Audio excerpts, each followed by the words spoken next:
pour beaucoup de ces pays du Golfe, il y a une espèce d'échange entre un système politique assez rigide et assez autoritaire, en échange d'une redistribution de la rente parmi la population. Et donc cette redistribution de la rente, elle se fait essentiellement par le revenu, et l'essentiel des populations nationales est employé par l'État. En gros, on retrouve le même schéma dans tous les pays. C'est une fonction publique pléthorique et beaucoup trop importante par rapport à la taille du pays, et par rapport aux besoins de l'économie en fait, et qui est occupée que par les nationaux, et un secteur privé qui à la fois ce qui est fonction peu qualifiée et ce qui est fonction très qualifiée du secteur privé, qui est occupé essentiellement par des expatriés. À la fin des années 90, il y a eu un contre-choc pétrolier important. Il y a quand même eu une année ou deux avec un pétrole à 12 $ le baril l'année, donc ce qui a amené quelques difficultés économiques, notamment en Arabie Saoudite. Ils se sont aperçus qu'ils étaient en retard par rapport à la mondialisation. Ils voyaient quand même ce qui se passait à l'extérieur, même s'ils ne voulaient pas forcément y participer tout de suite. Et en Arabie Saoudite, on avait une dette publique qui était équivalente au PIB au début des années 2000. Il y a une population qui croît très vite et donc une population qui était normalement destinée à être fonctionnaire et un budget de l'État qui devenait restreint à cause du contre-choc pétrolier. Donc ils se sont aperçus qu'il fallait absolument créer des emplois dans le secteur privé. Donc pour créer des emplois dans le secteur privé, il fallait un peu changer de modèle. Donc plus uniquement un emploi public destiné aux nationaux.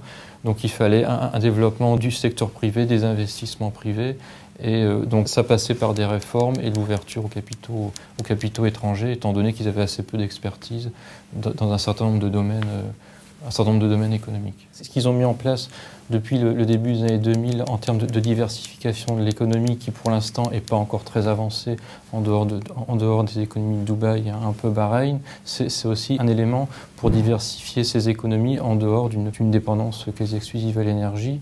Une grande partie des fonds souverains sont investis sur les marchés internationaux et procurent de plus en plus une source de revenus non négligeable pour ces pays.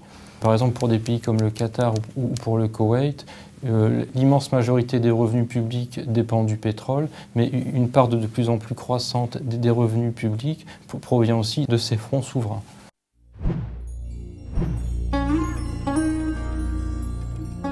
C'est sûr que c'est quelque chose qui s'est fait très vite parce que ça s'est bâti sur deux bulles, en fait, la diversification de Dubaï.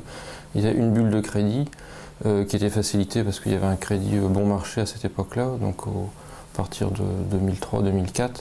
Et une bulle immobilière. C'est basé sur une bulle immobilière, donc on construit des immeubles, on les vend à l'avance et avec ce qu'on récupère comme cash, on peut réemprunter et rebâtir d'autres immeubles, les revendre et ainsi de suite. Et ce qui fait que maintenant on arrive à une crise de ce modèle-là, c'est la crise financière internationale qui a provoqué un éclatement de la bulle de crédit. Donc ces grands conglomérats dubaïotes qui étaient endettés en plus plutôt à court terme ont pu être capables de faire face à leurs échéances financières, enfin par eux-mêmes en tout cas.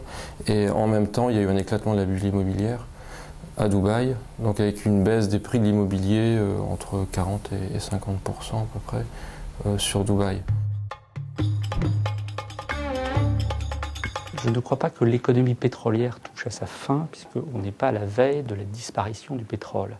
On a des réserves qui sont estimées à un niveau de 35-40 ans en termes de ratio de réserve sur production, et on est donc capable de produire encore du pétrole pour beaucoup plus longtemps que 40 ans, mais à un niveau de plus en plus bas. La production ne va pas s'arrêter demain. Elle mettra du temps à s'arrêter. Le problème en termes économiques, c'est à partir de quel moment on n'a plus suffisamment de pétrole disponible pour suivre le rythme de la croissance de l'économie mondiale.